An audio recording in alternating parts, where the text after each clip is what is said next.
Hello friends. അപ്പോൾ എല്ലാവർക്കും മറ്റൊരു വീഡിയോയിലേക്ക് സ്വാഗതം. ഇന്നും ഞാനൊരു സ്പെഷ്യൽ റെസിപ്പിയുമായിട്ടാണ് വന്നിട്ടുള്ളത്. ഇന്ന് നമ്മളൊരു സ്പെഷ്യൽ മസാലക്കൂട്ട് ഉപയോഗിച്ചിട്ട് മീൻ ഫ്രൈ ആണ് തയ്യാറാക്കുന്നത്.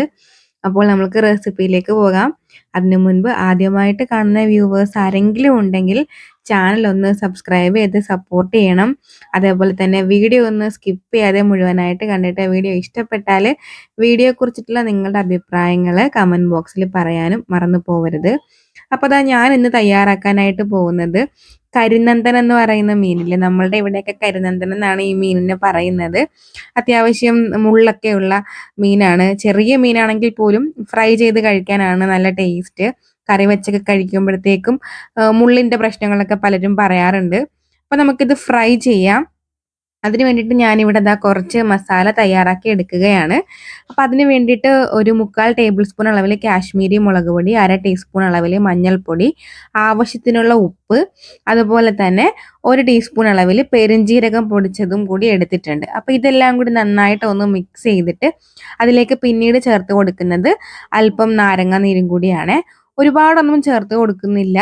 ഒരു 5ഓ 6ഓ ഡ്രോപ്പ് ആ ഒരു രീതിയിലാണ് ഞാനിവിടെ നാരങ്ങ നീര് ചേർത്ത് കൊടുക്കുന്നത്. അതുപോലെ തന്നെ കുറച്ച് വെളിച്ചെണ്ണയും, ഒരു 1/4 ടീസ്പൂൺ അളവിൽ വെളിച്ചെണ്ണയും ചേർത്ത് കൊടുക്കുന്നുണ്ട്. അല്ലാതെ നമ്മൾ ഇതിലേക്ക് വെള്ളമായിട്ട് വേറൊന്നും ചേർത്ത് കൊടുക്കുന്നില്ല. ഇത്രയും ചേർത്ത് കൊടുത്തതിന് ശേഷം നന്നായിട്ട് നമുക്കൊന്ന് മസാല മിക്സ് ചെയ്തെടുക്കാം. അതിനുശേഷം കഴുകി വൃത്തിയാക്കി വെച്ചിട്ടുള്ള മീനുകളെല്ലാം നമ്മൾക്ക് ചേർത്ത് കൊടുക്കാം. എന്നിട്ട് നല്ല രീതിയിൽ കൈകൊണ്ടോ അല്ലെങ്കിൽ സ്പൂൺ ഉപയോഗിച്ചോ എങ്ങനെ വേണമെങ്കിലും നല്ല രീതിയിൽ മസാലകളെല്ലാം മീനിൽ എല്ലാ മീനുകളിലും പറ്റി കിട്ടുന്ന രീതിയിൽ നന്നായിട്ടൊന്ന് മിക്സ് ചെയ്തതായി ഇതേപോലെ വെക്കുക. ഞാനൊരു അരമണിക്കൂറോളം ഇങ്ങനെ വെച്ചതിന് ശേഷമാണ് മീൻ ഫ്രൈ തയ്യാറാക്കുന്നത്. അപ്പം നമ്മളുടെ ഈ മസാലയെല്ലാം മീനിൽ നല്ല രീതിയിൽ പിടിച്ച് കിട്ടും. അതുപോലെ തന്നെ ഒരു സ്പെഷ്യൽ മസാലക്കൂട്ട് നമ്മൾ ഇതിനു വേണ്ടി തയ്യാറാക്കുന്നുണ്ട്. അതിന് വേണ്ടിയിട്ട് ഞാൻ 7-8 ചെറിയ ഉള്ളിയും അതുപോലെ തന്നെ 5 വെളുത്തുള്ളി, ഒരു ചെറിയ ഇഞ്ചളവിൽ 1 ഇഞ്ചളവിൽ ഇഞ്ചി, അതുപോലെ തന്നെ 2 പച്ചമുളക്, പിന്നെ കറിവേപ്പില, ഇത്രയും നമ്മൾക്കൊന്ന് ചതച്ചെടുക്കണം. അരച്ചെടുക്കേണ്ട ആവശ്യമില്ല, ജസ്റ്റ് ഒന്ന് ചതച്ചെടുത്താൽ മതി. അപ്പോൾ ദാ ഇപ്പോൾ ഒരു അരമണിക്കൂർ കഴിഞ്ഞിട്ടുണ്ട്. ഞാൻ മീൻ ഫ്രൈ ചെയ്യാൻ പോകുകയാണ്. അപ്പോൾ അതിന് വേണ്ടിയിട്ട് ഒരു ഫ്രൈയിങ് പാനിലേക്ക് ആവശ്യത്തിനുള്ള വെളിച്ചെണ്ണ ഒഴിച്ചു കൊടുത്തു. വെളിച്ചെണ്ണ ചൂടായി വരുന്ന സമയത്ത് പിന്നീട് നമ്മൾ മസാല പുരട്ടി വെച്ചിട്ടുള്ള മീനുകൾ നമ്മൾക്ക് ചേർത്ത് കൊടുക്കാം. ഇങ്ങനെ ഓരോന്നോരോന്നായിട്ട് ഇതേപോലെ ഇങ്ങനെ ചേർത്ത് കൊടുക്കുക. ഒന്നിന് പുറമെ ഒന്നായിട്ട് ചേർത്ത് കൊടുക്കാതെ ഇങ്ങനെ നമ്മൾക്ക് ഫ്രൈ ചെയ്തെടുക്കാം. അപ്പോൾ ഓരോ വശവും അങ്ങോട്ടും ഇങ്ങോട്ടും ഒക്കെ തിരിച്ച് മറിച്ചിടാനൊക്കെ കുറച്ച് ബുദ്ധിമുട്ടാണ്. എങ്കിലും ഒട്ടും പൊടിഞ്ഞു പോകാത്ത രീതിയിൽ നല്ല രീതിയിൽ ഒന്ന് ഫ്രൈ ആയി വന്നിട്ടുണ്ട്. അപ്പോൾ ഈ സമയത്ത് ഞാൻ മീനുകളെല്ലാം ഒന്ന് വകഞ്ഞ് സൈഡിലോട്ട് മാറ്റിയിട്ട് നമ്മൾ നേരത്തെ ചതച്ച് വെച്ചിട്ടുള്ള ആ ഒരു മസാലക്കൂട്ടുണ്ടല്ലോ, അത് ഈ ഒരു രീതിയിലാണ് ഞാൻ ചതച്ചെടുത്തിട്ടുള്ളത്. അതൊന്ന് നമുക്ക് ചേർത്ത് കൊടുക്കാം. ഈ മസാലക്കൂട്ടാണ് നമ്മുടെ ഈ മീൻ ഫ്രൈയുടെ സ്പെഷ്യൽ ടേസ്റ്റും അതേപോലെ ആ ഒരു ഫ്ലേവറും ഒക്കെ തരുന്നത്.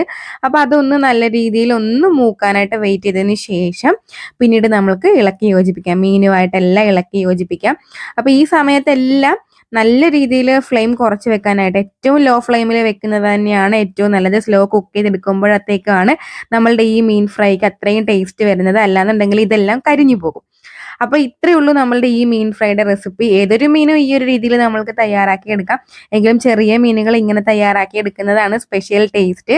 അപ്പോൾ തീർച്ചയായിട്ടും എല്ലാവരും ട്രൈ ചെയ്ത് നോക്കുക. നിങ്ങൾക്ക് റെസിപ്പി ഇഷ്ടപ്പെട്ടാൽ വീഡിയോ ലൈക്ക് ചെയ്യാൻ മറന്നു പോവരുതേ.